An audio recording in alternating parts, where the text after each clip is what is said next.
All right, good morning, good afternoon, Ebby, Prosper, Celina. I hope some of you guys are making it on the call to be with Jim and Glenn today. We're excited to have you and excited to have this information. And so I hope you can see, shout out at us if you are not able to in the chat box so that we kind of know what's going on. Zoom is a little bit different than what we've been used to using. So if you'll take your mouse and kind of hover over the bottom of the screen where you're seeing Jim right now, that's where the Q&A will come in. I see 15 of us here right now. So the Q&A is there, and I'm going to be monitoring that so that if you have questions, type those in there and I'll be sure and interject those. But Jim, welcome. Glenn, welcome. Thank you guys for taking time to be with us, and I will turn it over to you. Okay, thank you, Kathy. I'm going to do a little screen share here, and hopefully that comes through. Are we looking at the Glenn? Are we looking at the PowerPoint on the showing time? Yes. Okay.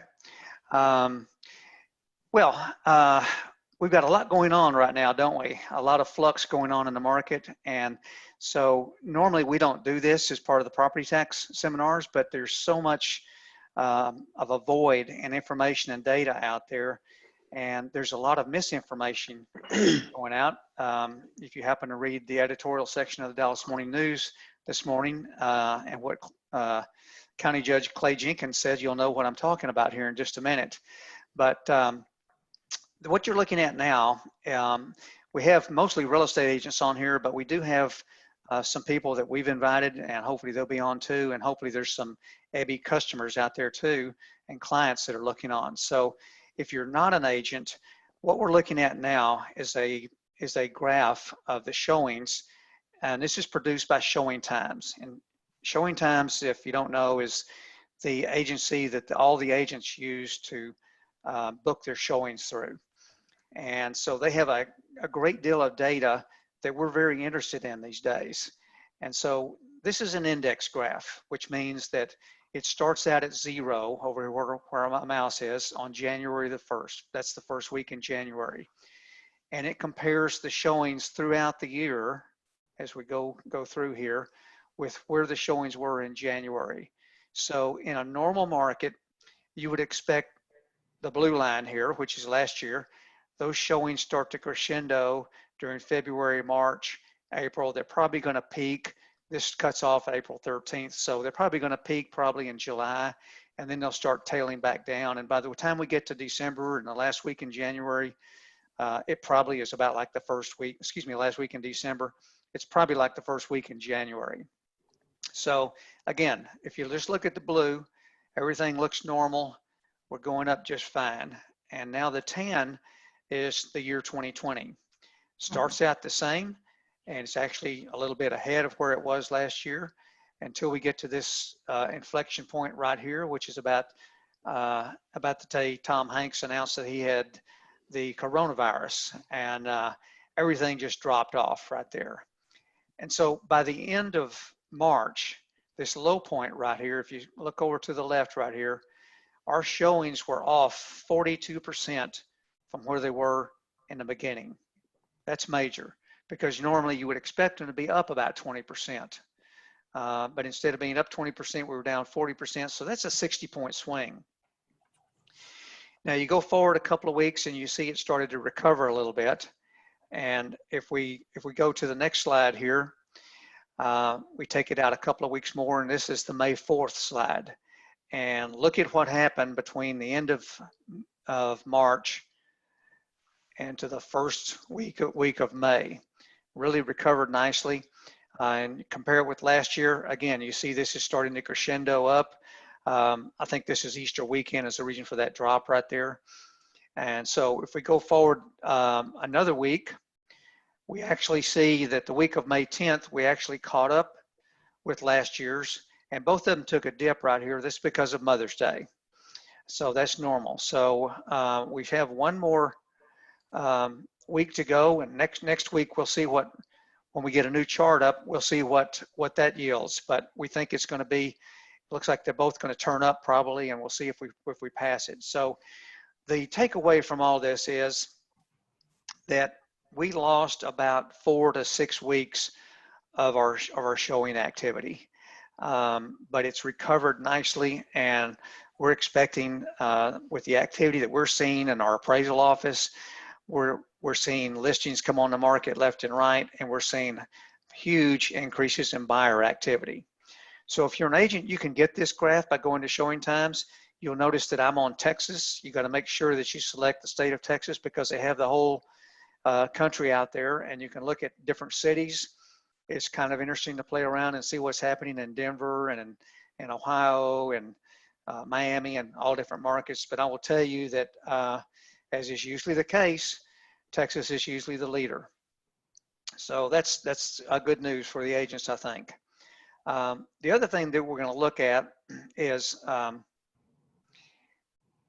going to look at some quick stats here.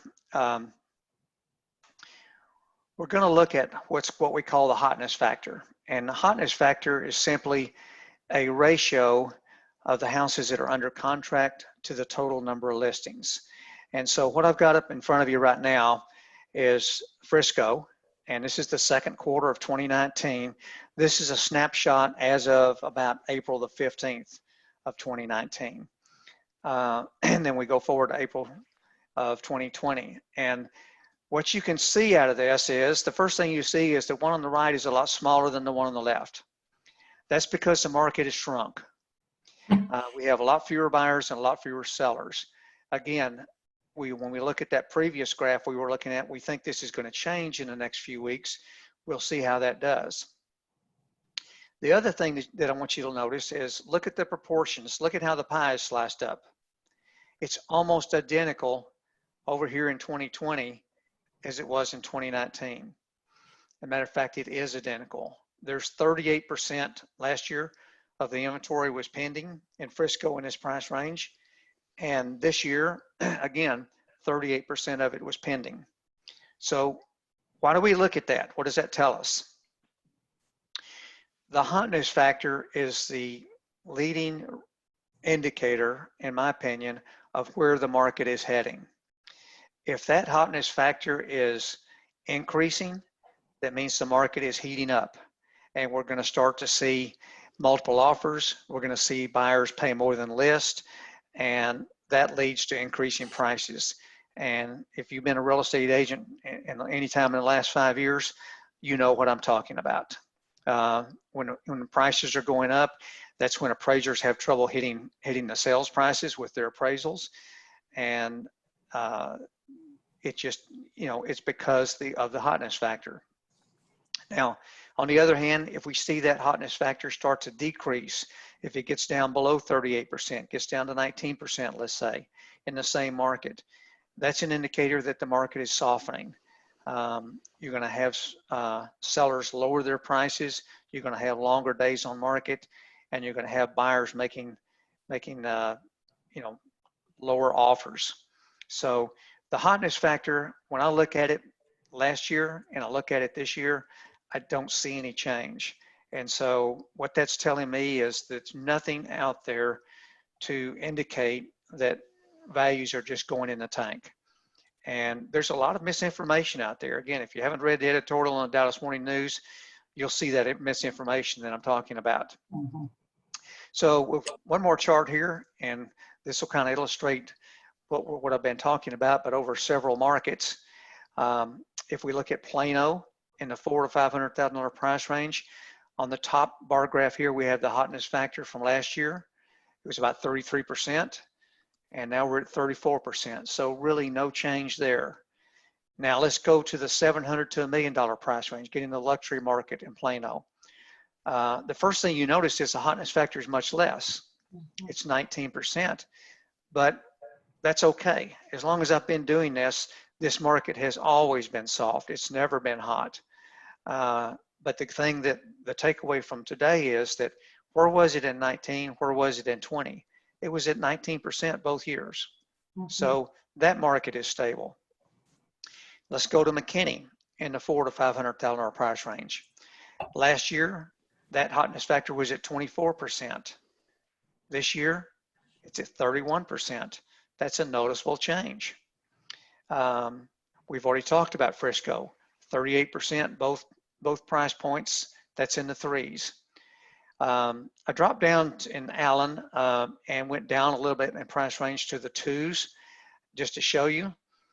The hotness factor depends on not only the area, but the price range. So where were we last year in Allen? 66% in the 2 to 299 price range. That's not telling us that Allen is particularly hotter than these other markets. The reason we saw that jump up there is I dropped down in price range. If we did the same thing for Frisco and Plano, I think we'd find about the same. So 66% last year, and where is it today? It's at 59%. Well, I'm gonna tell you, when you have a hotness factor of 59%, that's a white hot market in anybody's book. That means that you're gonna have trouble with your buyers finding properties. You're gonna call on properties, you're gonna wanna make an offer on a property, and what are you gonna find out? You're not the only offer coming in.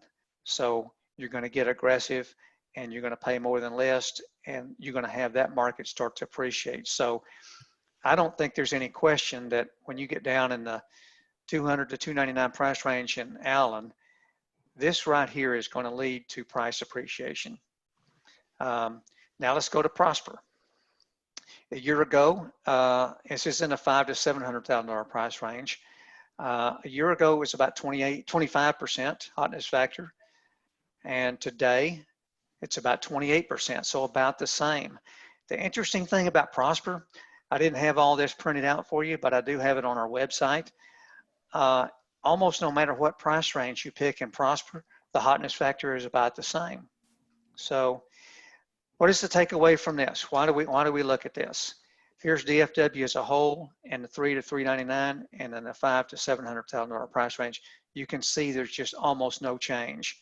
It's a little bit hotter in the sub 400 and the $300,000 price range than it was last year.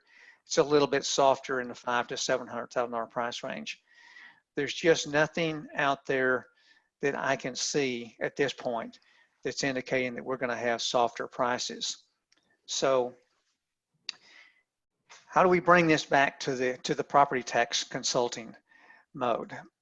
A lot of people are up in arms about the appraisal district using values as of January the 1st, which is before COVID.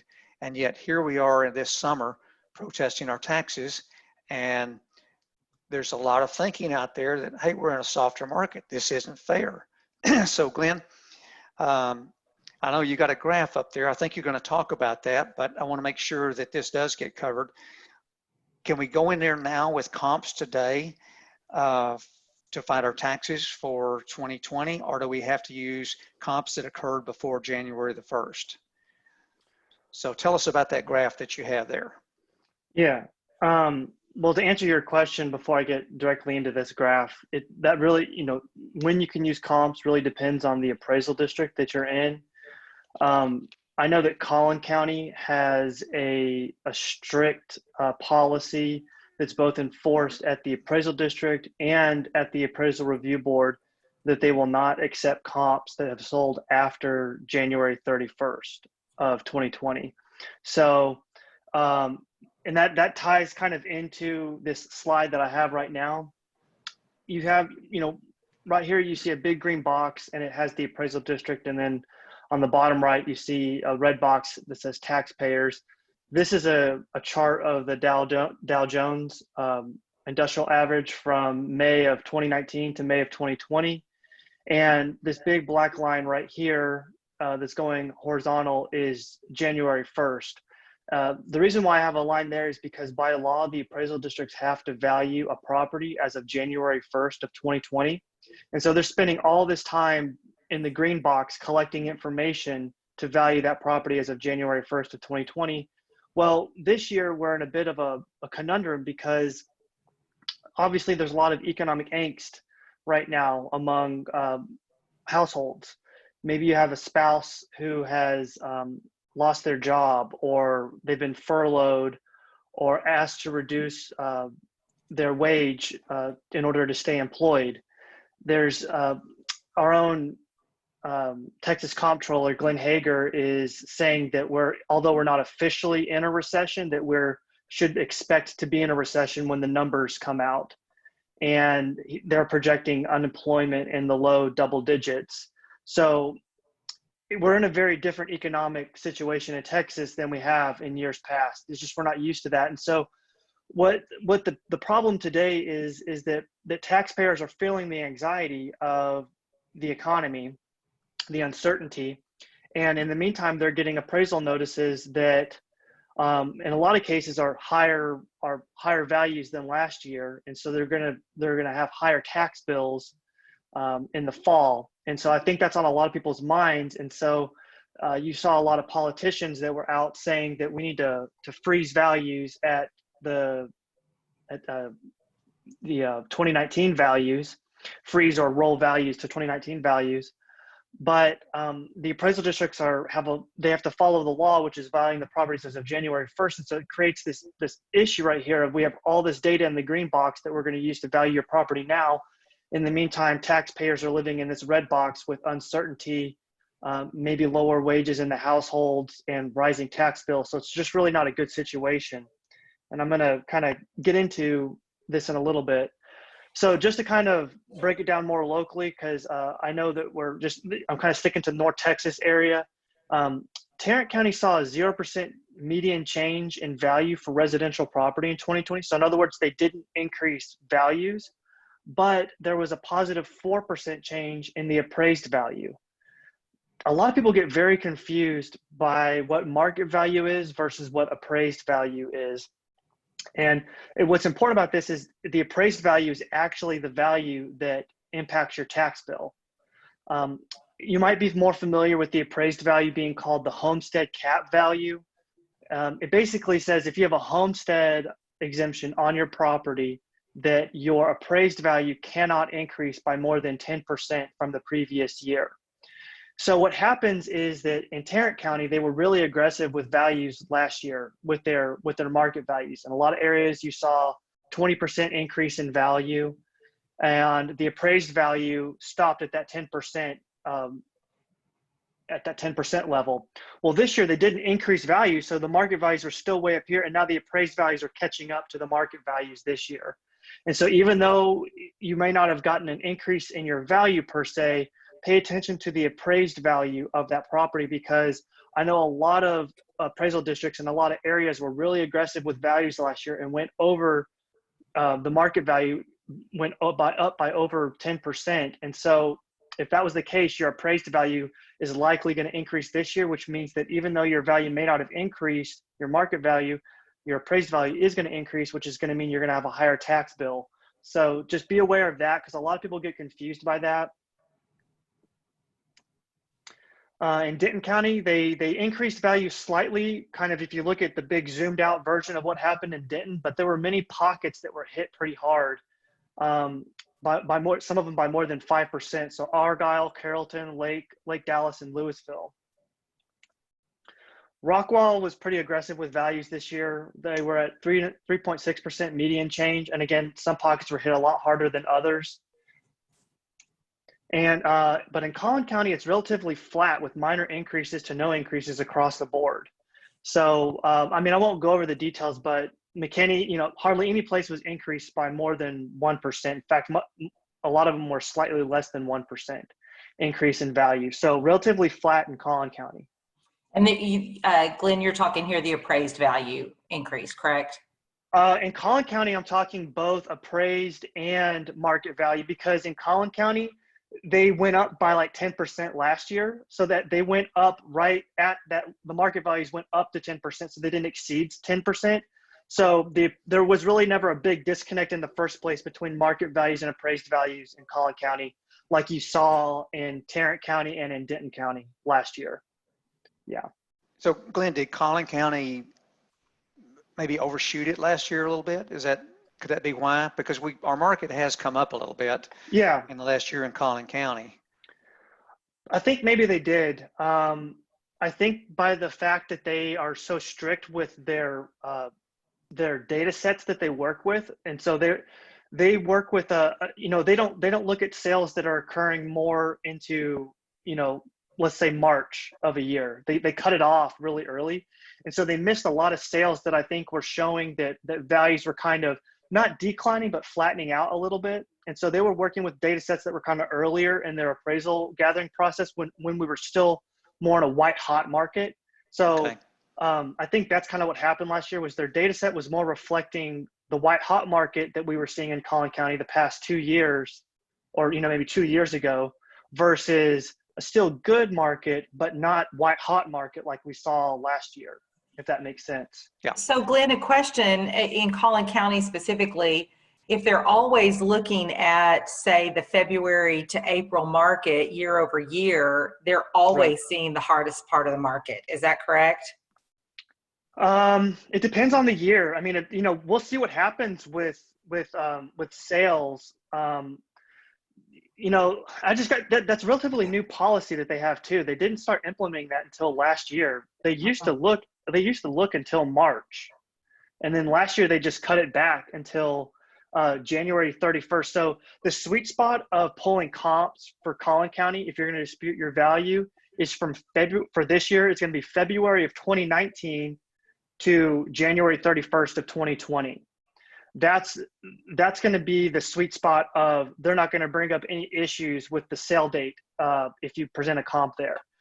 So if you kind of have a unique property, you can go further back than February of 2019 if there just really aren't that many good sales to use. But in a lot of Collin County, we're seeing that you can typically find the sales that you need in that date range, because we have we have a high number of sales to work with. But to answer the question, it's the COVID, the quote unquote COVID impact, if there is one, that would be very hard to argue that, especially in Collin County, because we didn't have any impact of COVID until March. And that's beyond that January 31st timeframe. Yeah. So even if you're protesting your value and you're having discussions with them, probably at this point it's going to be probably June before you're having those discussions. Realtors are trained over and over and over again, get the most recent sales. Right. So I think you can't overemphasize this. In this case, you don't want the most recent sales from June. As a matter of fact, if you go in there with a sale that occurred February or March, April, May, Collin's just going to throw it out, aren't they? They will. And it's, I hate to communicate this to people, but it's for their own good, really.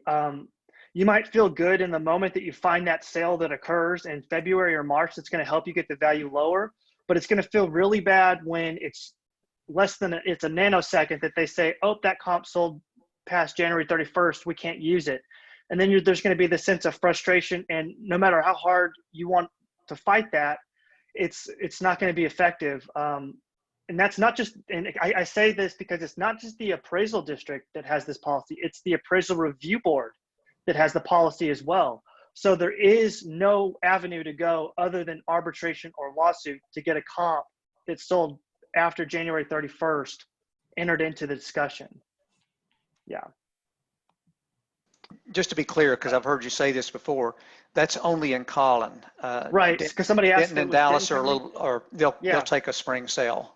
Yeah, right? They will. Yep. It's different. That's the trick in Texas, is that each appraisal district has their own policies, and not just appraisal district, but each ARB within that county. Sometimes you have ARBs and appraisal districts that are on totally different pages. It seems like in Collin, they're kind of more on the same page on this particular issue. So in Denton County, I say go for the spring sale if it helps you. What I'm talking about now is only for Collin County. It's just this weird thing that they do. So besides values, there's tax rates as well that impact your tax bill. Cities and ISDs are really worried about their budgets, and Jim kind of painted a good picture of what the residential market is going to be looking like. But keep in mind that there's sales tax that enters into the revenue, that enters into the equation, and it's been on when we're on a lockdown and everyone's ordering off of Amazon, there's not a lot of sales tax being generated locally for the taxing jurisdictions. On top of that, there's retail commercial retail. If there's not going to be much foot traffic until we get a vaccine, then that's going to impact the value of retail real estate, which is a huge driver for commercial real estate property tax revenue, as well as sales tax for that. And so the taxing entities are looking at the big picture of collections, not just residential, and they're really worried about their budgets. Why I bring that up is because one of the levers that they can pull to help out with that is to increase the tax rate. So I think we kind of need to be, that needs to be on our radar. We don't need to be, I think values have gone up in a lot of cases for a lot of people. So even if you're in Collin County, that doesn't, when we showed 0% increase, that doesn't mean that your particular neighborhood didn't get hit with an increase. There might be, they revalue neighborhood by neighborhood. So we were just looking at big aggregate stats. I know where I live in Dallas, my neighborhood got hit with a 27% increase in value. So we're kind of worried about both increasing values and increasing tax rates. So we have the two parts of the equation are both going in the directions that we don't want them to go for our tax bills when we are, have some question marks about our economy, and maybe we have some real issues already on the table in our households with some anxiety that we're feeling from our jobs. So a couple of questions, Glenn, just about kind of stepping back about knowing the difference from county to county. Is the best place to get the information if you're not in Collin County for pulling comps to go to the appraisal district, or how does a person or an agent find out what the parameters are for each county? So I don't think that they have nothing published really. And when you of course.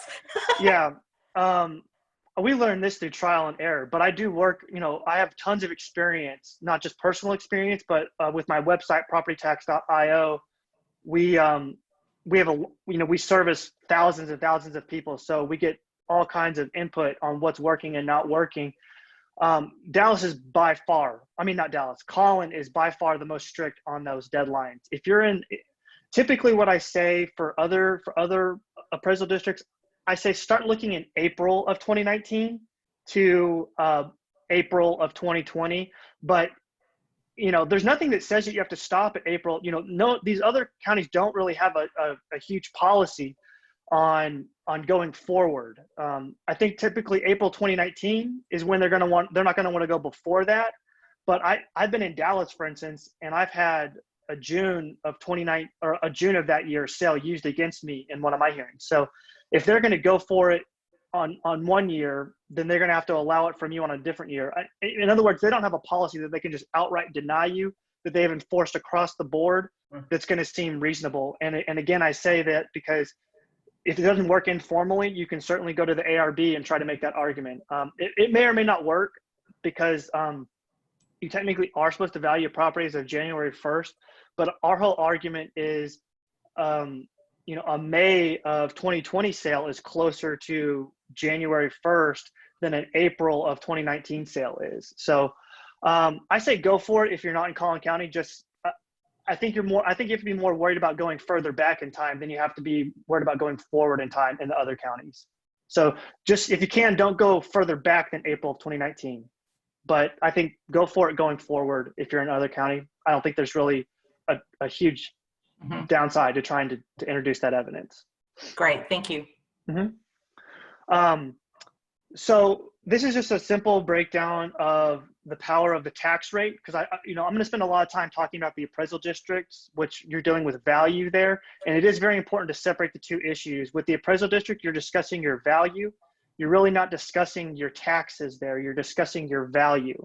Your taxes are made up of two things: the value that the appraisal district sets and the tax rates that the taxing jurisdiction set. I say that because I don't think anything really rubs them the wrong way more than when you complain about your quote unquote taxes at the appraisal district, because they don't want to inherit the burden of the taxes. They say, well, we're just half the equation. We're the value. If you have a problem with your taxes, you can vote for politicians that will vote for lower tax rates. So just try to be careful with your language at the appraisal district to stay focused on the values. But on this particular slide, I'm going to talk about tax rates because I think it's important. And I think it's been an issue that's not been discussed enough, because we saw politicians talking about rolling values at the appraisal district. And what somebody like me, when I saw that, I kind of got frustrated when I heard that, because I thought that they were just kind of punting on their responsibilities, because, and some of these people were very people that vote on tax rates. So here's just the power of a tax rate, okay? Just a real simple hypothetical example. Let's say the appraisal district increases your value by 5%, but the taxing jurisdiction sets a tax rate of 0%. Guess what your taxes are going to be? $0. So, that's obviously not going to happen. We need a tax rate of some sort, because they provide real benefits to our communities. But to not even talk about tax rates is ridiculous, because it obviously is a very powerful lever to pull to offer tax relief to people. And especially if you're somebody who votes on the tax rates, like if you have control over it and you're sitting here talking about putting it all on the appraisal district to freeze values, it's like, no, you need to step up to the plate and make some hard decisions yourself. So why that's also a big deal, I think, in this year, and this is really a growing issue. When I first started it off, it was kind of more hypothetical, but it seems to have really gotten legs the further we get to it. Senate Bill 2 passed last year had some provisions in it that were really meant for Hurricane Harvey. So a big theme of Senate Bill 2 was let's get tax bills under control. We're seeing value increases and tax rate increases, and some people are having a net result of 20% higher tax bills because of all of that. It's ridiculous. So what Senate Bill 2 did was it limited the percent increase a taxing jurisdiction could do on their tax rate. If it's a city, they're limited to increasing the tax rate by 3.5% year over year. And if it's an ISD, they're limited to increasing it by 2.5% year over year. That used to be 8%. So significantly less increase that they can do without seeking voter approval. What Senate Bill 2 had in it was a provision that said that if a state of disaster is declared, then that 3.5% for cities and 2.5% for ISDs can increase to 8% again without seeking voter approval. Well, the problem that we're faced with now is that Governor Abbott did declare a state of disaster for Texas because of COVID, and sought out federal funds and received federal funds for the disaster. So there's a real debate going on about, does an economic disaster qualify as a disaster? The bill's language is not very specific. And so at first, I just kind of noticed this and I thought this could be an issue. Well, now we're seeing players like the Texas Municipal League weighing in on this, saying that our interests, the local taxing jurisdictions, do have this right under the bill. So you're having interest groups now that are pointing at this, saying that they can increase rates at 8%, up to 8% without seeking voter approval. So I think that's kind of a big deal. I think it's gonna come down to a legal battle, basically. And you're seeing Governor Abbott now using his bully pulpit powers to fight back against that. Governor Abbott cannot just broadly change a law. He doesn't have that in his rights to do that. But he does have the bully pulpit, and he is now using that bully pulpit, I think, in the right way of saying that, pointing this out. I think there's a lot of hypocrisy, to be frank about it, from some politicians that are not owning the tax rate part of the equation. And I think Governor Abbott is starting to fight back now and call them out on that, and saying that you have a responsibility with the tax rates to be fair with your citizens. Because I think he also sees a legal battle coming up, and why not just try to avoid that altogether and don't take advantage of this if you think you can. So Glenn, question about that. That wouldn't impact us at all until next year, correct? Well, because most tax bills have already gone out. The tax bills will come out in October this year. There is provisions that in the it's talked about that cities can do this for this year immediately. So the tax bills that we will receive in October, the city could do this.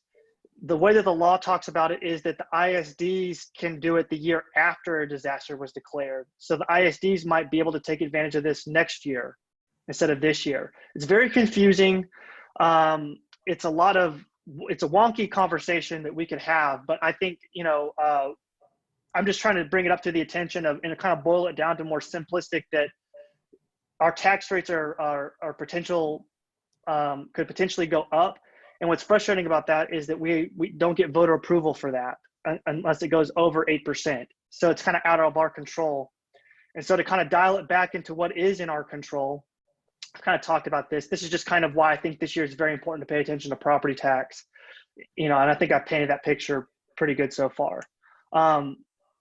We do have new deadlines this year, and this is a complication because of COVID.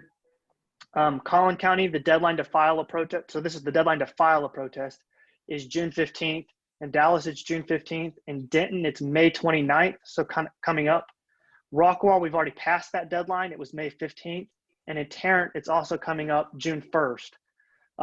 If you have questions about this, you can go to our help website, help.propertytax.io, and just search 2020 deadlines, and we'll have this information available there. So we heard a lot about, we just had a big conversation about the tax rates and how they can increase the rates without seeking voter approval, which is essentially your input. But I'm here to tell you that the most direct impact that you have on your tax bill is protesting the appraisal district's value. You don't need permission to do that. That's actually your right to protest your value. So what I'm going to focus the rest of my presentation on is how to do it the right way. And what you have to keep in mind is there's decision makers in this process. There's district appraisers that when you file a protest, they can review the evidence and decide to offer you a lower value. So they can decide to lower the value there, the district appraiser can. If you don't like the offer that they give you, or if they just flat out say that we can't reduce the value, then there's a second set of decision makers called the Appraisal Review Board, called the ARB for short. So the Appraisal Review Board is oftentimes confused as a court, a very formal process, like I'm going to the courthouse. We get that a lot. It's not that formal. The Appraisal Review Board is just typically a 3-panel member of just tax-paying citizens in the county that you reside. They are not associated with the appraisal district, so they're not employed by the appraisal district. They're a separate entity, and they're really just kind of supposed to be a referee in the process between the taxpayers and the appraisal district. So I say that because a lot of people get intimidated and get really nervous when they have to go in front of the ARB. And I'm just, even I get nervous. I've done it thousands of times, hundreds, thousands of times. But they're not, they're just tax-paying citizens like you and me. So don't get nervous about going in front of them. And also while I'm talking about it, the district appraisers they don't have to be the bad guy either, really. A lot of them are just, they're just normal people that have families that are just trying to do a job. So try to approach it that way with some good faith. Try to give them the benefit of the doubt. And I wouldn't go in there with the mindset that they're just there to get you, anybody, the appraisal district or the ARB. I think you can really help the situation out by keeping your information evidence-based, which is what I'm going to talk about. So my website is PropertyTax.io. We're most known for our instant and free analysis. And I'm talking about this because I think the key to protesting successfully is good evidence. And we make it really quick and easy to understand if there's recent sales in the area that can help you reduce the value. All you have to do is click on instant free analysis and search for your address, and we'll tell you what your reduction potential is. And we ask you things like if you have over 65 exemptions, if you have homestead exemptions. And so we translate the value reduction into a conservative and optimistic actual tax savings for you. So you can see what the upside is to that. We also do take homestead caps into account. So sometimes you can obtain a reduction, but it's not below your appraised value, or also called your homestead cap value. So in other words, you can reduce your market value, but not to the extent that it goes below your appraised value. That means that you're not going to save money on your taxes. It might help you out long term to reduce the increase of your appraised value for next year. But we take all that into account when you do your instant free analysis with the tax savings. So it's just an honest, straightforward look at what the tax savings might be on the table for you. And that's free, that's free for everybody. You don't have to sign up for that. So Glenn, go back to that slide if you would. Mm-hmm. What is the green on the pie chart there? What is the blue? So we tell you instantly what we run so we don't just take MLS information and spit it back out, like do a price per square foot thing. We actually take all the sales and merge that information with the appraisal district's information, and we look at the sales how the appraisal district would look at the sales, which is very different than how a realtor would look at sales, and it's also very different than how, you know, Jim, you as an appraiser would look at sales. They have their own world of valuation that they live in, and we kind of have reverse engineered their systems. And so we tell you, okay, here's how the comps would look in their system. So the green ones tell you these help you. The blue ones say they kind of support pretty much the value that you're already at. And if there's red ones on there, we say caution, you know, that information can indicates a higher value than you're currently at. Now, don't get scared if you see a bunch of red stuff, because the appraisal district, you know, this is another benefit of Senate Bill 2 that was just passed last year. When you file a protest, your value cannot be increased by law now. So just because we say there's some red dots there, you don't have to worry about that information being used against you to increase the value if you did file a protest. So there's really no risk to filing a protest, but we're just trying to quickly tell you how strong is your argument. You know, if you see a bunch of green dots around you, then that means it's good. That means that pretty much all the evidence works in your favor. Okay, so this person's got a good chance because there's a lot of green, and the blue is neutral. It doesn't help you or hurt you, and there's I don't see any red there. So right, this person needs to go full bore, yeah, right? Yeah, Okay. and you know, a lot of people that come to our site will have a little yellow bar here that says moderate, or maybe even a red bar here that says weak, and they'll see a bunch of red dots. And basically what we're saying with that is that it doesn't look like recent sales are going to help you very much to reduce the value. So we say maybe you should focus on things that are specific to your property, like condition issues, like if you have a foundation repair estimate, or if you really just think that the appraisal district doesn't have your condition accounted for correctly, like you know, you've got just an extremely outdated kitchen or something like that, you can maybe focus your efforts on using that kind of information to get your value lower. But we're saying it doesn't look like recent sales are going to help you, or recent sales will help you in this analysis. So in over 10 years of working with the appraisal districts, I've learned that they have a huge technological advantage. When I was first starting out doing this over 10 years ago, I was pulling information from MLS, and I was going in there with my info, and every once in a while, or maybe more than every once in a while, I would hear this comment, when we run this comp through our system and we make all these adjustments to it, we actually indicate a value that's much higher than what you're thinking it is. So in other words, I had this plan going in there.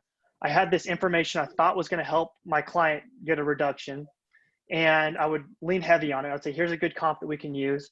Well, they would make an adjustment for it, and they would say, well, pretty much this equals what we've already got it for. And so now my plan is blown up, and I'm having to think on my feet and figure out what to do from that point forward. And so I got really frustrated with that experience. I wanted to be able to know the information I was going in there with was going to work for me. I went to Texas A&M, and there's this online forum, TexAgs, and property tax is kind of a hot issue on there. And this guy had a similar experience. He said that he had a house with the same floor plan in the same neighborhood with a total notice market value of $11,000 less than his value. But he said he went in there and they made all these adjustments to it, and they said it almost equals what your value is. So it's a real problem and I hear this a lot from a ton of people, that they just don't understand the system. They do a price per square foot thing, thinking that information is going to help them.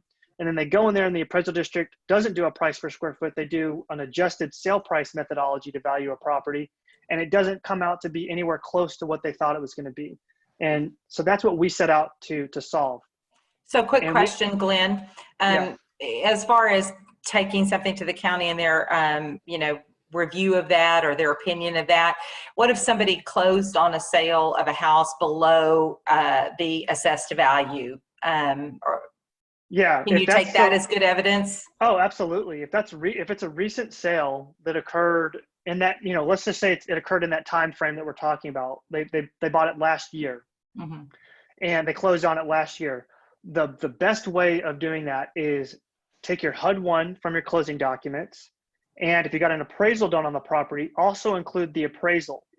And because sometimes they don't automatically accept a closed sale as you know, sometimes they'll see things like if it sold in a divorce or something like that, and they'll say that that was a distressed sale, even though it might not really be a distressed sale, but they won't qualify it for some reason. So the best way to just have them, you know, shut all of that down is HUD-1 plus the appraisal. And with that, I think you should absolutely, it was very easy to get the value reduced to what you paid for it. Okay, unless the appraisal came in high. Unless the appraisal came in high, then just submit your HUD-1 and See what you can do. yeah, see how it goes. Yeah, right. And if your property did purchase in the past year, you can come to our website and chat in with us, but really you don't need to purchase anything from us because you have the best evidence with your HUD-1 to reduce the value. We have a lot of people that come to our site that are recent sales and they want to purchase it. We start asking them a question. In fact, there's a thing that prevents you from making a purchase very easily on our site. We say, it looks like this property recently sold. You should use your HUD-1 to try to get the value down. So you really don't need, it's really not that complicated if you just purchased it for less than what it's on for. Just do the HUD-1 and appraisal, and you don't really need anything else. Okay, thank you. So with all the complex systems that the appraisal district had, with all of the frustrations I had of not knowing if a comp was really going to help me or not until they ran it through their system, we reverse engineered their systems, but we needed to make it easy for everybody to use. And so we packaged it all up into a nice user interface that just basically in a few clicks of a mouse, you have evidence that we produce that's compliant with the appraisal district system. So in other words, if we say that a comp is going to help you, it's going to help you when it goes through their systems. This is just some screenshots of what our evidence looks like. And I don't want this to be a big commercial about what I do and what my company does specifically. So if anything, just try to follow along with the format of how we present our information, and you can do it yourself if you don't want to use our product. So for example, we start off with an executive summary. You could pop open a Microsoft Word document and just say, okay, my first page is going to be an executive summary. The goal of the executive summary is to say, what's your opinion of value right off the bat? Make it very easy for them to understand, here's the value I'm asking for, and briefly describe why you're asking for that value. So in this particular case, we're asking for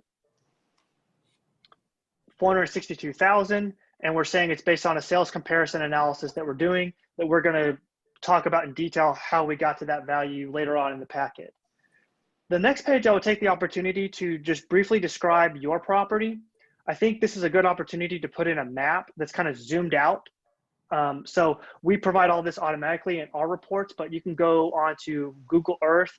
I would suggest switching over to the satellite view and maybe doing a screenshot of where your property is, and make sure you zoom it out, because if you're at the ARB, the Appraisal Review Board, I think they kind of want to know generally where you live. And, you know, just an address, they may not know that address, or even a zip code. They may not, you know, be able to tie exactly where that zip code is, but they know where like major roads are and things like that. So just zoom out and give them an idea of where you live, and they'll just get a sense of direction.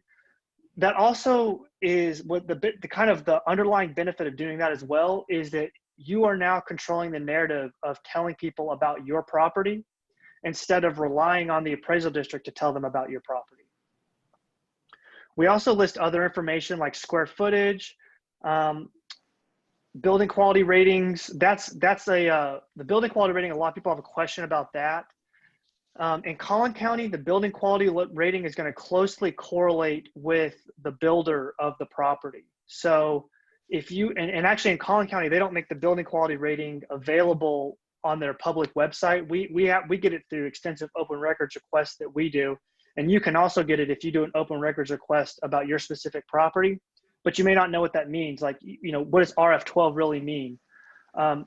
Just know, and if you don't want to go to that trouble, if you kind of want to take a logical kind of common sense approach to it where you can understand it, look up a specific property that you want to use as a comp, scroll down onto the deed history of it, and you'll see the builder of that property in the deed history, and try to compare your builder to other properties that have the same builder with it. The appraisal district does that by assigning building quality ratings. So, you know, a Dries home might be an RF12 and a different builder might be an RF11, for instance. And that helps them quickly compare apples to apples or red apples to red apples. What you want to what I used to do before I would know all this is that I would bring in comps that were different, you know, slightly different building quality ratings from my property that I was trying to lower. And they would make adjustments for that in their system that I wasn't making. So I might have like an RV 7P property, and the comp I was using was an RV7M. You know, P stands for plus, M stands for minor. Plus is better, minor is worse. You would, you know, I'm just speaking all this to know that basically just try to look at the builder of the property, and if you're using the same builder, you're automatically separating yourself from a lot of other people that go there and are using evidence. Again, we make it super easy on our website by doing all that for you. Another thing that gets a lot of people are these additional improvements that are associated with the property. The appraisal district lists the additional improvement line item and the square footage of it on their website. So they'll say things like attached garage and the size of the attached garage or the covered porch, but they don't list the values that are associated with that. We get that again through extensive open records requests that we do, and you can get it if you do an open records request on your property. But a lot of people are off on these adjustments because they just aren't aware of it. In this particular case, the covered porches add up to about $14,000 in value. And if you're not accounting for that, you can be off by $10,000 in their adjustments in their system. So that's another thing that we picked up on and we account for. When you're using recent sales, this is how I like to present my information.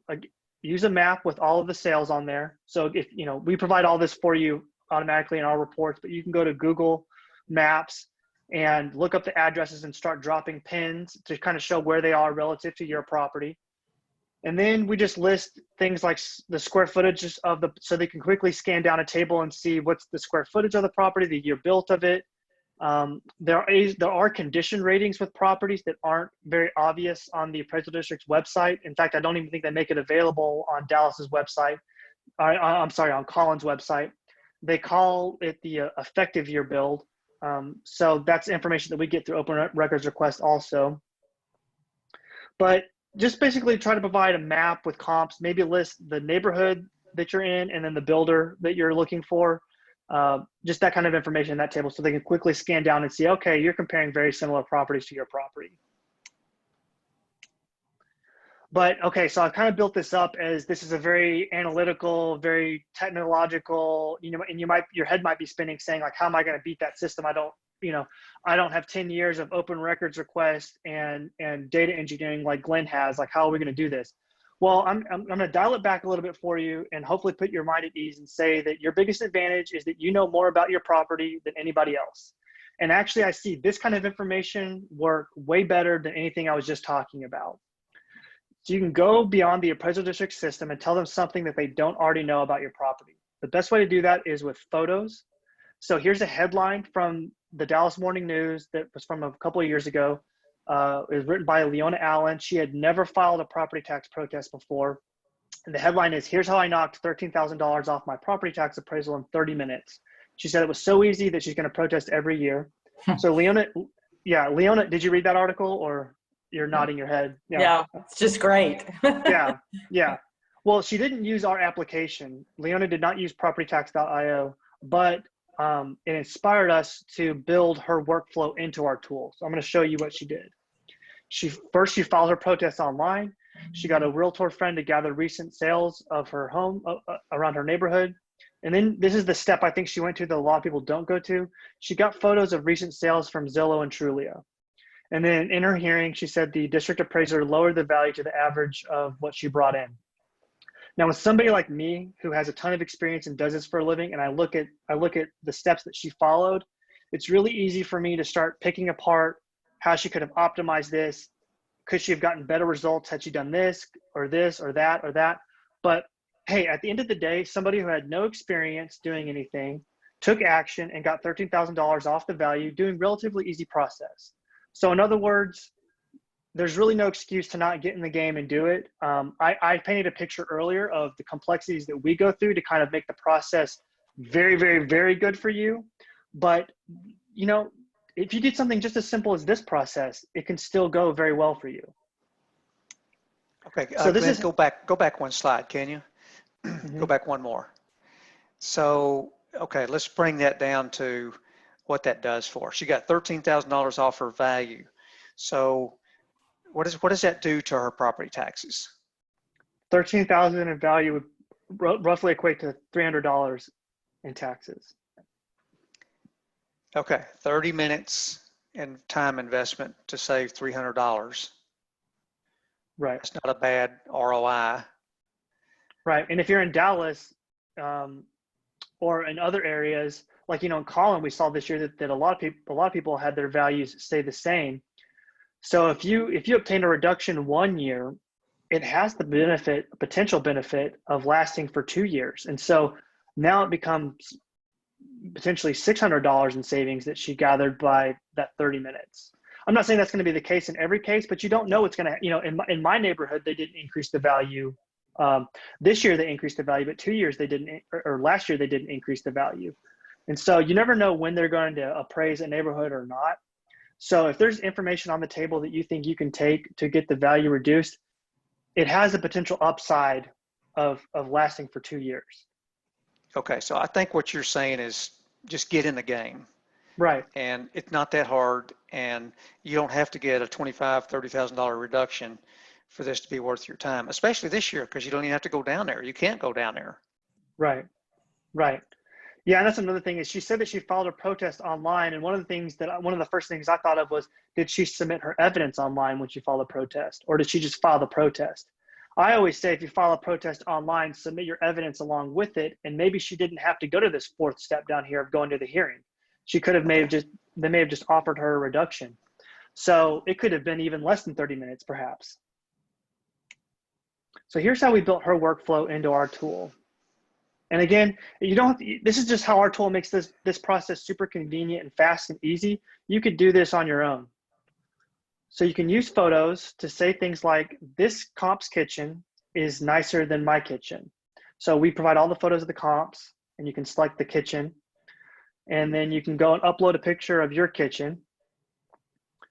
And now what you're doing here is doing a side-by-side comparison of the comp's kitchen and your kitchen. And you can say things like, it would take me $25,000 to upgrade my kitchen to look that nice. And what you have done now is effectively overridden the appraisal district's assumptions about your property using photos. So you have told them, appraisal districts are very systems driven, very database driven. You know what does not work very well in databases are photos. You know what makes very common sense and is very easy to look at are photos. So if you want to take control of the negotiation or the presentation, use photos. People are naturally going to be drawn to looking at them versus spreadsheets and numbers that they're going to see. They're much more engaging to look at. So we highly encourage people to go through this part of the process of customizing our information by, you going through, you looking at the photos, uploading your own photos, and then here's how it would look in the report. You do a side-by-side comparison. Well, it's very obvious to see which kitchen's nicer than the other one. And so you're gaining credibility because you're going through parts of the process that 95% of the people that file a protest don't go through. And it's really not that hard to do. And it's something that we all intuitively know. If you're out with your realtor and they're showing you houses, you are looking and saying, I like this kitchen better than the kitchen that we saw before for this, and this reason. Well, that's essentially all you're doing in this part of the process. So we all know how to do this kind of thing. So I've talked a lot about the software that we do, but we're much more than just software. We're a service that we help coach people along. And one of the words that we hear a lot from people is that they feel empowered when they go through this process. And a lot of people just kind of need a nudge to kind of get going, and they need a lifeline that they feel like they can access. And so we provide that to people. We don't just say, here's this software and you got to go at it alone. We're there to not only help you navigate the software, but navigate the protest process. So if you've requested the appraisal district's evidence, which I'll go into in a little bit more detail in a little bit, if you request their evidence, people send that evidence to us and they say, what do you think? And we give them our expert opinion on that. So it's not just software, it's a service as well, where we offer the benefit of years and years of property tax experience. So here's an example of how that played out in real life last year. The title of this case study is is that comps pool only worth $4,000? It seems like I'm being valued too high based on a glitch in the system.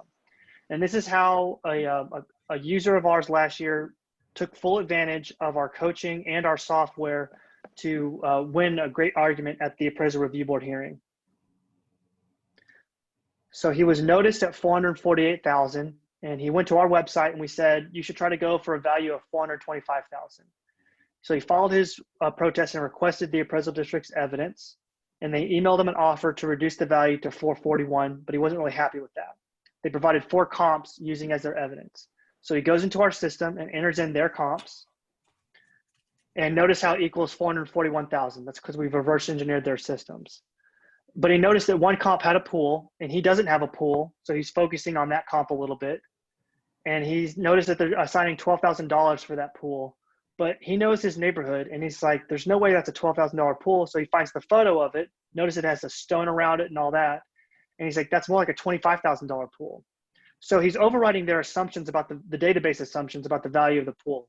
And he's providing photos that are going to trump that. He notices another comp that has a pool. So he looks at that one, inspects that one a little bit closer. And again, finds the photo of the pool to include it in his report. And he notices that one was valued at $4,000. He's like, there's no way that's a $4,000 pool. So he makes his adjustments for that again. And now he's brought the value from 441 down to 433. But since pools seem to be an issue, what if he just removed those 2 comps that they provided from the equation altogether and focused on the 2 that didn't have a pool? So now he's got the value at 431. So using the appraisal district's own evidence and adding photos showing that the pools are worth way more, the ARB panel members reduces value to 430. So does that process seem overly complicated to look at pools and say that's not a $4,000 pool? And that's kind of the weaknesses in some of these systems-driven, systems, is that they have depreciation schedules and sometimes they're off on things like that. And these photos are a perfect opportunity to call them out on that. So after his hearing, he chatted in with us because he was excited. And he said that they reduced the value, and he said that the tip on the pool made all the difference. He gave the presentation to the ARB, and they pretty much stopped listening to everything else and immediately voted for 430,000. I like this because I think this is a key takeaway into how appraisal how ARB panels think. He said that he actually thanked him for a concise presentation. I think it's really important when you're presenting a case, whether it be at the appraisal district, like you're talking to a district appraiser informally, or at the ARB hearing, that you try to be really focused and concise on your information. A lot of people go into ARB hearings and they, well, actually I missed part of the key part of this whole thing was this guy had requested the appraisal district's evidence before he went into the ARB hearing. So when you in Collin County, when you file an online protest, you can check a box when you do that says, I'm requesting the appraisal district's evidence. They have to provide that evidence to you 14 days before your ARB hearing, and they cannot change that evidence once they give it to you. So in other words, you're making them show you their cards. So that's what he did. He got their cards, he got their comps, and that's when he was able to see the issues with the pool adjustment. And he formed a solid strategy going in there, focusing on the pools, kept it concise. It was very obvious from the photos that he provided. And I think the ARB chair was so thankful that here's somebody who did their homework, who was focused and knew exactly what they wanted to talk about and didn't take up a lot of our time for us to make a decision. A lot of people don't do that process. They don't request the appraisal district's evidence. They go to the ARB hearing and they're seeing the evidence that's going to be used against them for the first time in a live situation. And they are spending a lot of time stumbling around trying to understand what's going on. What does this mean? What does that mean? And they're trying to buy time to gather their thoughts because they don't have a plan going ahead of time. That's extremely common that happens. And I think that makes the day very boring and very mundane for the ARB panel members. And so when you don't do that, when you're focused and you're organized and you go in there, I think it's a breath of fresh air for them. To put this in perspective, the owners were on a 0-7 losing streak before his discussion. So this was not just an ARB, an appraisal review board, that was rubber stamping reductions for people.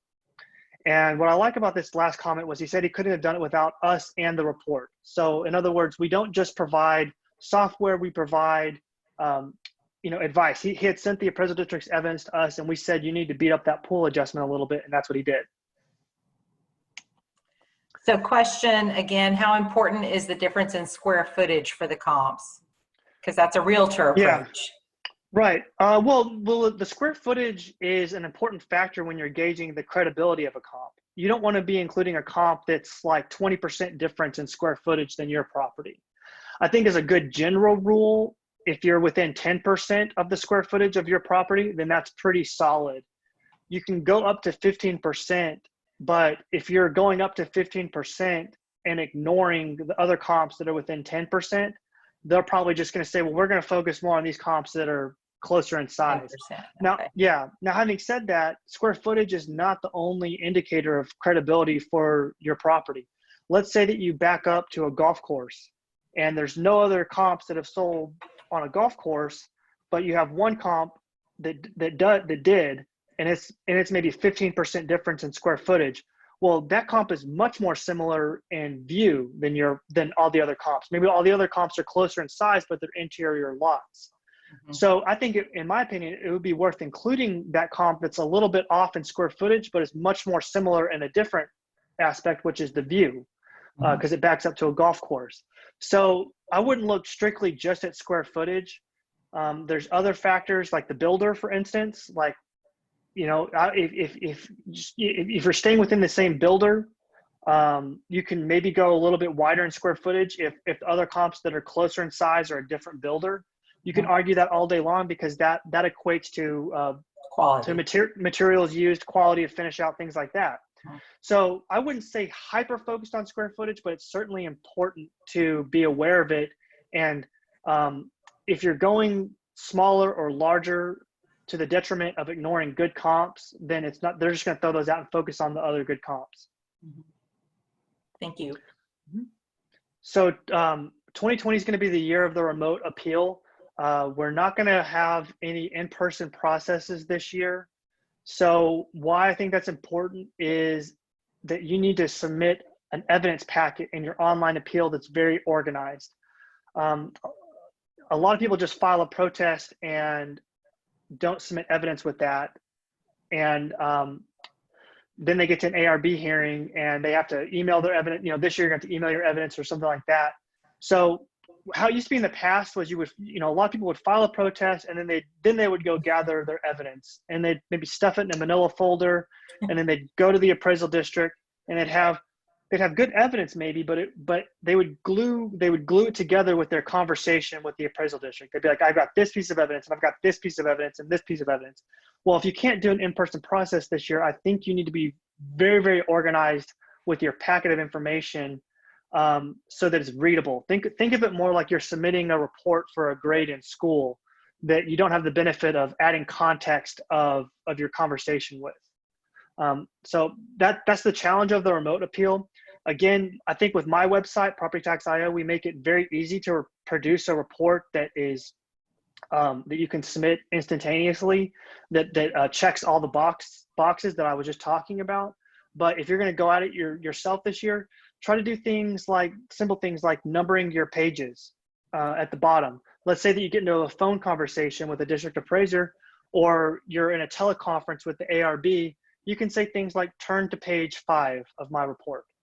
So just little things like that.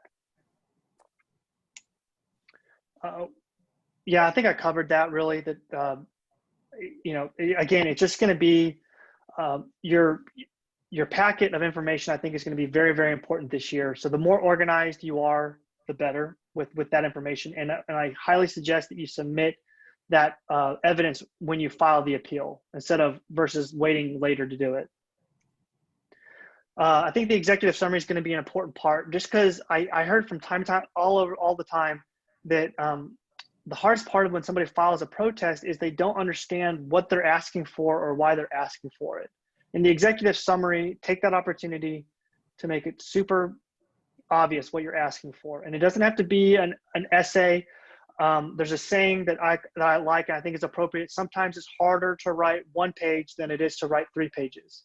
So try to be very concise with your information, even when it's written. Don't write a novel. Think of your writing technique needs to be more analytical. You need to, approach it from that mindset that it's more analytical. You're not in an English class writing a novel. You're more in a math class writing a dissertation kind of thing. I mean, that's probably a really bad example, but that's the kind of attitude you want to take with it. Is you focus on facts, be short and concise, that kind of thing. And it's not hard to do your homework, and it makes the decision maker's job a lot easier. So a lot of people just follow appeal and don't do anything. Now the appraisal district or decision makers having to play mind reader as to why you're asking for what you're asking for. So with my website at PropertyTax.io, our biggest reward is when somebody's never filed an appeal and they get in the game, and we've helped them do that. Because the word that keeps coming up is empowerment. When they see results, I helped a lady just today. She was nervous she didn't think she had a good case. And I convinced her to purchase our product and just give it a try. And, we offer a money back guarantee on it if we recommend a purchase. So I felt like comfortable nudging her to make the purchase, because I was like, worst case scenario is we refund your money. And she just chatted in this morning saying that she got a $14,000 reduction on her value when she was expecting not to get any reduction. And she was super excited, and she just used our express report to do that. So what you saw earlier was how you can customize our express report. The express report is available instantly on purchase. It's just our automated report that we generate. So she just downloaded that and submitted it. And she heard back today she did that yesterday. She heard back today. So like less than 24-hour turnaround. And well, actually she had filed a protest before. This is even more. She had filed a protest earlier this year, a couple of days ago, and got rejected. And I said, why don't you just try submitting our evidence and see what happens? And then calling down there and saying that I've submitted new evidence. Can you look at it?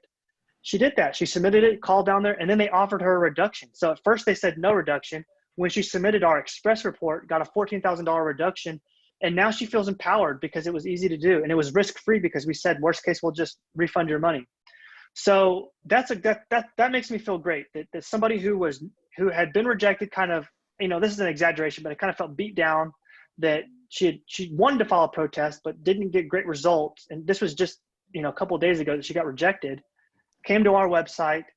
We helped her develop a better strategy, a more evidence-based strategy. And we said, don't give up, make a call. She called and it worked. So it's really not that hard if you approach it the same process, just with different evidence. So we offer a lot of free resources. You can go to help.propertytax.io.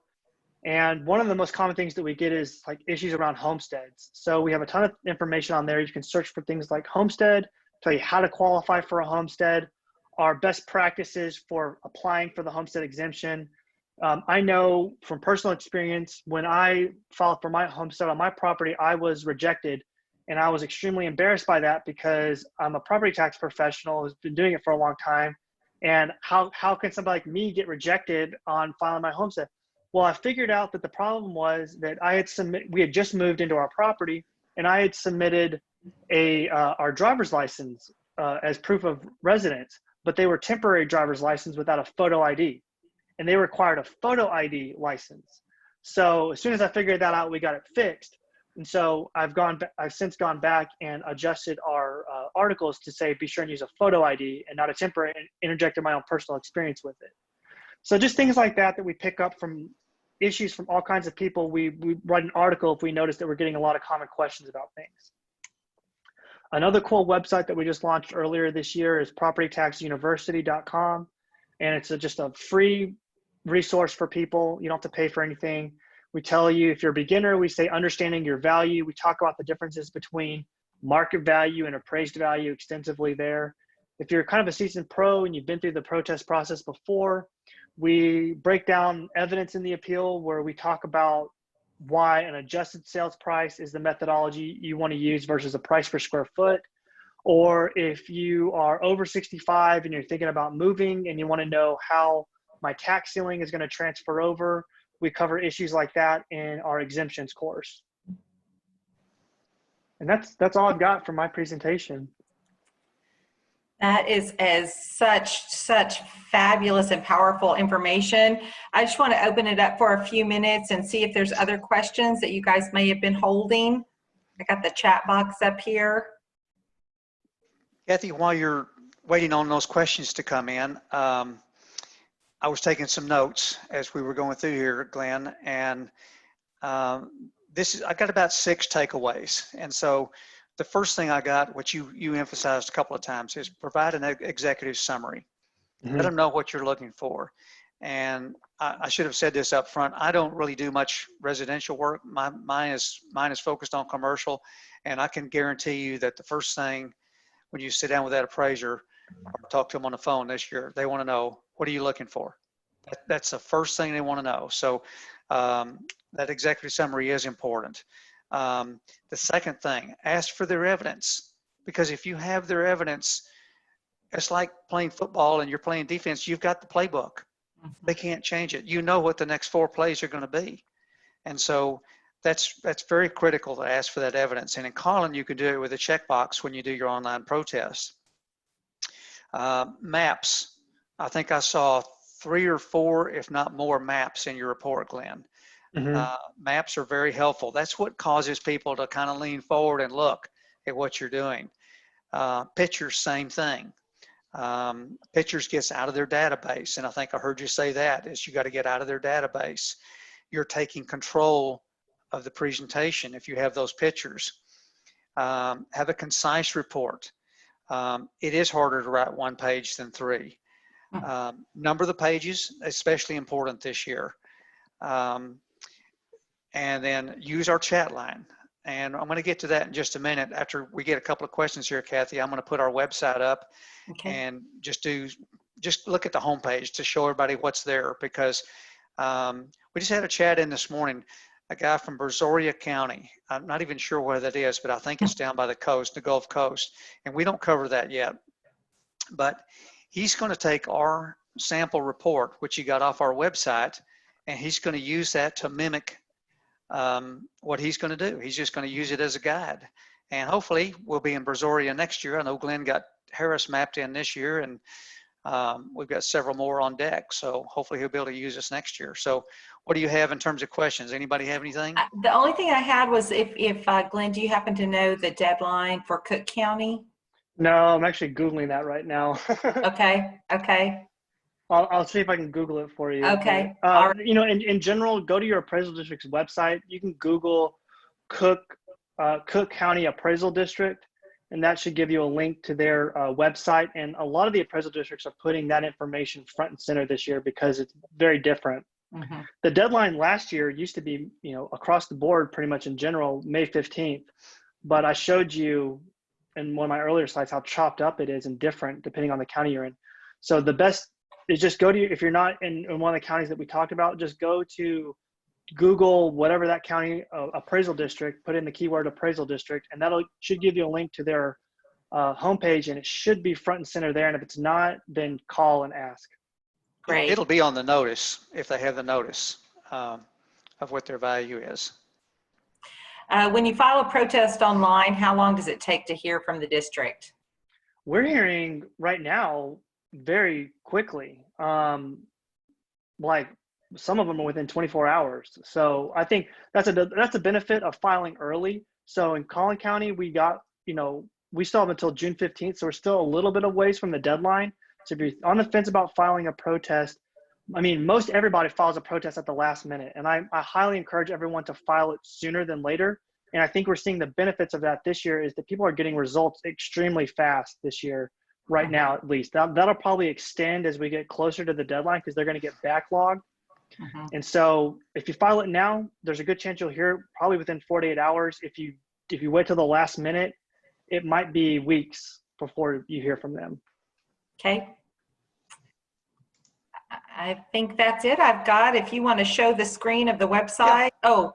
Is that up there now? Yeah. So somebody's asking about the product. So why don't you go ahead and share a little bit about that? Share a couple of quick things. And Glenn, I know you've got chat line pulling at you, but if you can stay on for a little bit, that'd be great. If not, I can probably handle it. Here's the homepage for our website, PropertyTax.io. And most people go to this red bar right here and click in there and get your free analysis. And I'll do that in a minute. Kathy, if you have an address you want me to check out, it could be your house or maybe another agent's house or a listing. We can put that in there and just see what it says. If not, we'll be stuck with using my house. And unfortunately, I already know I don't have a good chance. So you can put my house in. My address is. All right. Here we go. I'm ready when you are. 3709 Kelly, Kelly Boulevard in Carrollton. That's it right there at the top. Here we go, right there. Okay. So it's going to go through here and it's going to say, is this you? Yes. Yes. Okay. It's going to ask a couple of questions right here. I'm just going to kind of click through this. You're going to appeal yourself, because that's really what we want to do. We will take cases if they qualify for what's called our gold program, where we charge you a contingency fee. But honestly, we get more reward. I don't know if we make more money, but we get more reward if we help you do it. Mm-hmm. And that's really what Glenn has designed, is something to bring the public into this. So how do we find out of it? Well, we found out through a real estate professional. So we're going to continue here. And we're going to do some analyzing here. I will say this, it's important to use Google Chrome or Edge with this report, because Internet Explorer just doesn't have the horsepower to do this. And so if you're using Internet Explorer, you're going to be looking at this spinning screen for a long time. I think I'm going to hop down here and see. I think Corolla, Kim is saying deadline for protesting Cook County is on or before May 15th. How many properties, if you buy the product, is it per property? Yes. Yeah, it's per property. But if you have like a lot of properties, we can just chat in with us and we'll do work a discount.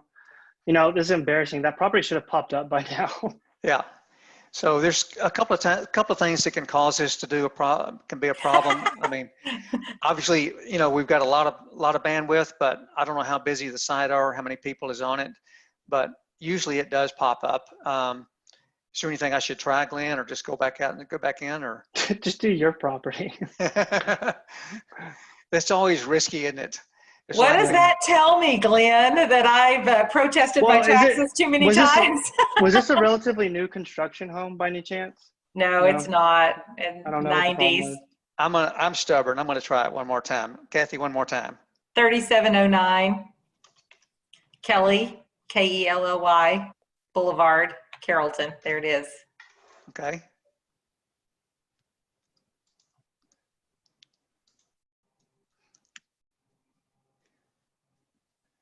Okay, so that's gonna probably cause Glenn to get out of this webinar. He doesn't like to see that. No, yeah. Well, that's a defined error that we returned back. So I'd have to look into the logs on that, on why. But okay. it caught something that it didn't like about that property for some reason. Okay. I don't know why, but I'll probably the owner, right?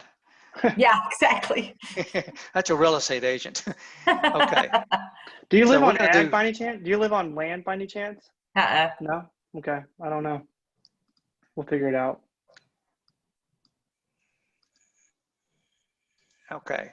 Now we know we have a problem because I just put in my property. So oh, wow.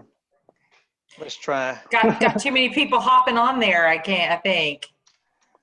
Well, we just did some networking stuff to boost all of our stuff last night. So I don't know. Anyway. Try it again. Oh, no, it's got something happening. So it doesn't like what we're doing right now. We'll come back to that later. And maybe try it at the end. Let me get back, see if I can get back to the home page here.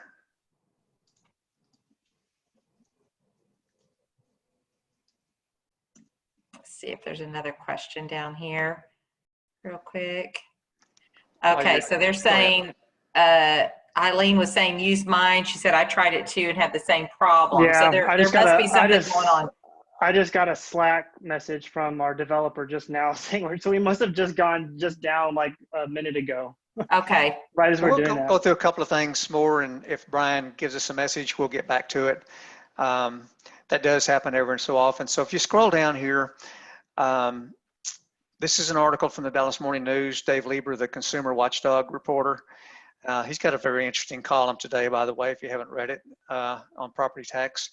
You can get the link to that right here. I'll just click on that. So here's Glenn and article that he wrote. That was about a year ago, I guess. And here's a map right here, sample of the report. Right. If you don't do anything else on the site, I would click this first button right here. I won't do it right now because it starts a video, but that's a full app demo where Glenn does a walkthrough of the whole process. Here's the evidence report. So this is what the guy in Brazoria County is going to do. This is a sample of what your evidence looks like. And so he's just going to take this and take it in. And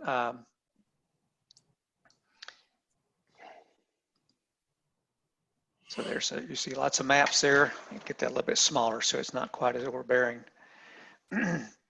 And this is a sample report. No one would ever do this, but it's got a ton of pictures in there of your house and the comparables. And again, that's what makes things work, is when you can show the pictures and show those kind of differences. One time we were We're back up again. Mm-hmm. We're back up again. Okay. We were literally what is the cost? It's okay. It's $75 for a report, but we offer partner discounts of $10. So if you're a partner with us, you can go to partner.propertytax.io, and that's offered to like real estate agents and lenders, so people like you. And you can sign up to be a partner with that. What that allows is anybody who uses the promo code that's unique for you, or a link that you provide to them that's unique for that link, they'll get $10 off of any product. So instead of 75, it'll be 65. Okay. Okay, so here's another question that we get a lot. I'll go back and put that address in just a second. Let's see, Glenn, what is this graphic telling us? I've forgotten. Is this a success rate? Yeah. Right. Yeah, by county. So say in Collin County, about 80% roughly is what it looks like for all these, get a reduction. The average savings is about $450. That corresponds. That's actually median. That's actually median savings. Yeah. Okay. That corresponds with the lady this morning that got her value knocked off about $14,000. Mm-hmm. Okay.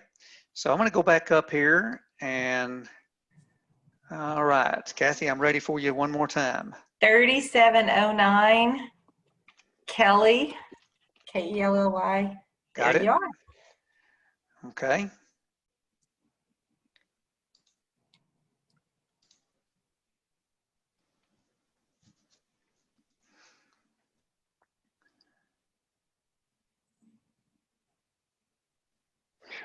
We're all cheering. Waiting. Come on. I just pulled it up. I've learned this when the system goes down, it tends to go down, you know, for a certain time period. It just goes down and comes back up, and then they figure out what's wrong with it. So, well, in light of our time here, we'll go on the website. If you can show us how it is that we're going to create the login as a partner, that would be terrific. And then I know I want to be time sensitive. We had till 1 o'clock and we're bumping up right at it. So that's fine. We're not on a hard stop on the webinar. So if looks like there's still, most people are on. If you want to, if this comes back up, I'll share the screen. But matter of fact, I'll probably go ahead and get off of that and let Glenn see if he gets it back up. But we're not on a hard stop on the webinar. So if people want to log off, that's fine. If you want to stay on, I'll kind of walk you through how to sign up as a partner if you like. Okay. So let me go ahead. I'm going to log in and show you what you get, what the partner site looks like. It's going to take me to my partner dashboard. And so let's see. Okay. So once you sign up as a partner, you're going to put in your email. We're going to verify your email, and then it's going to take you to this page right here, and it's going to ask you to upload your picture. So I've got my picture uploaded there, and it's going to ask you to write a message in here. So let's see. Let me share this screen here first.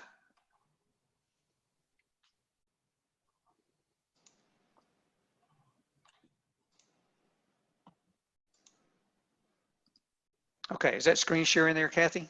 Yes. Okay, so we're at the partner dashboard up here. And we have some tabs right here. Here's the welcome, and there's a video on here that Glenn wrote that tells you how to do all this. And then the thing you're going to do really is this is going to take you less than 2 minutes. You're going to upload your picture and you're going to write a message. You're done. Okay. Now, what do you do with this? Notice that I've got a partner code down here. My partner code is P30048. You can give that code verbally to your contacts, and when they put that in at checkout, your card is going to pop up. They're going to see your picture and your message. That's marketing at its best. That's awesome. It's free. Okay. So what else can you do? Here's an email template. All I have to do is click this box, and I've copied this email template to my clipboard, and I paste it in an email, send it to my group one at a time or as a bulk. Now, watch the lower left-hand corner of my screen, and do you see that little pop-up there? Mm-hmm. When I hovered over this site? If you use my link to go to the website, it's going to know that it's my promo code. So they don't even have to remember my promo code. It's automatically, when they use your link, Kathy, they're going to check out, and your card is going to pop up and say, hey, this is Kathy. I saw you're taking advantage of this. Good luck, or whatever you decide to write. Mm-hmm. And That's if they great. come back, if they don't purchase and they come back and come in 2 or 3 days from now, the system will recognize them as a returning user, one of your clients, and it's still going to pop up like that. If they chat in, we're going to know that that person is a partner, is a client of Kathy's, and so if we're not real busy, we can chat with them a little bit and say, hey, looks like Kathy sent you to the website. She's a great agent, happy holiday, and so forth. Here's a social media template that you can use. And I don't even know what the setup is. Nothing we need to be worried about. So the site to sign up as a partner is partner.propertytax.io. Partner.propertytax.io. And once you get into that site, I promise you'll be out of there in 2 minutes, because it's just going to ask you to verify your email and then take you to this screen where you design your card and you put your picture up there. You don't have to have a picture, but why wouldn't you? And then write a little message right there, and then you're done. Then you just start pushing it out to your clients. And if I go to the dashboard right here, I can see that I've had 37 visitors, 9 registered clients, and 2 of them that have purchased. That's a carryover from last year. I don't use mine very much. I usually use everybody else's, the realtor partners and so forth. But as people start to use it, as the season gets on, I'll see down here a list of people who have actually come there. So that's just another opportunity for me to go back to them and market to them. And we've had a lot of realtors give us some very good feedback. We have about 200 partners right now, and almost all of them are realtors.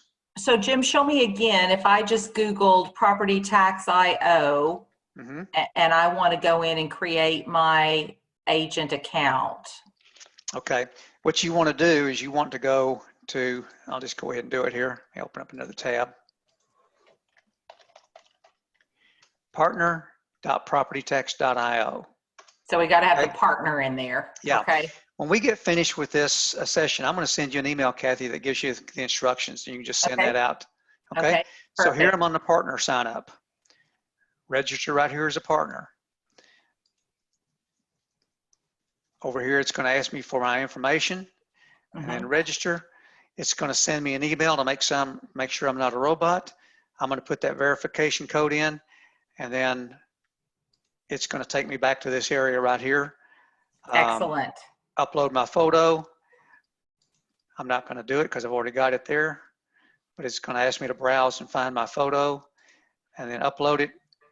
I don't even think, Glenn, does it have to be resized or anything? No, we resize it, everything. We resize it for you. By the way, that's another point on the photos.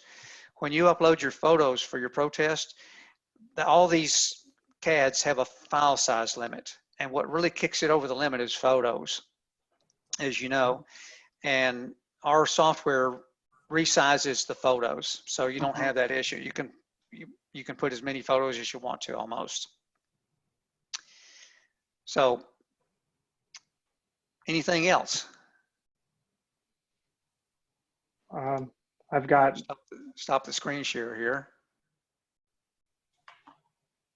Did you start to say something, Glenn?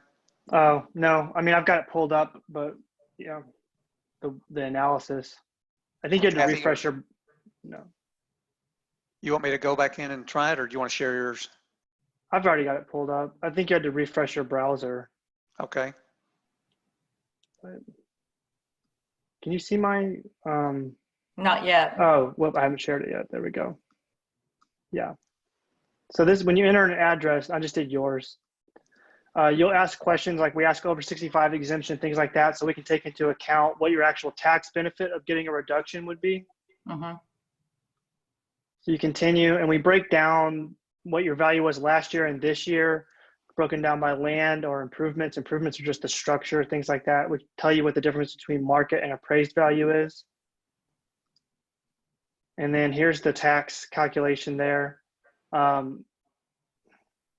So this property has a moderate reduction potential, and we say that the reason why it has a moderate is because that there's only one property that can help get it reduced, but then there's other ones that kind of support a higher value. So we just break it down there. So that just, you know, when you enter your address, not everybody scores very good when they go there. So we just, it's super fast and easy to know what the recent sales are going to help you with.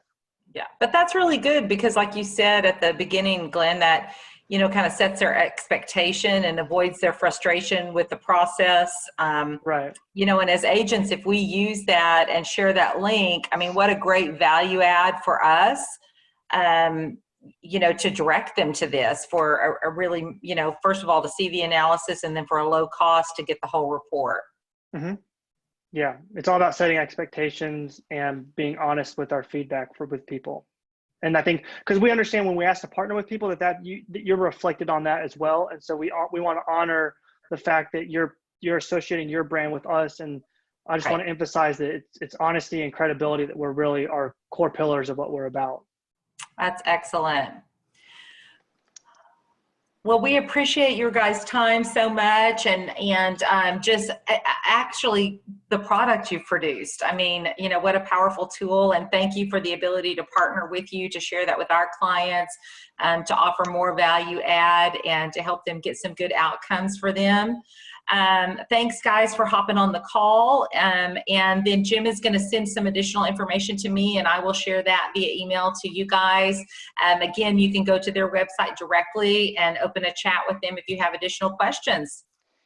Yeah, and we also recorded the webinar, so I'll send you the link for that as well. So you guys can send it out to people maybe that couldn't tune in. We always have some of those, and it'll also be up on YouTube. That's great. Well, you guys have a great holiday weekend, and we appreciate it. Okay. Thank you. Bye-bye.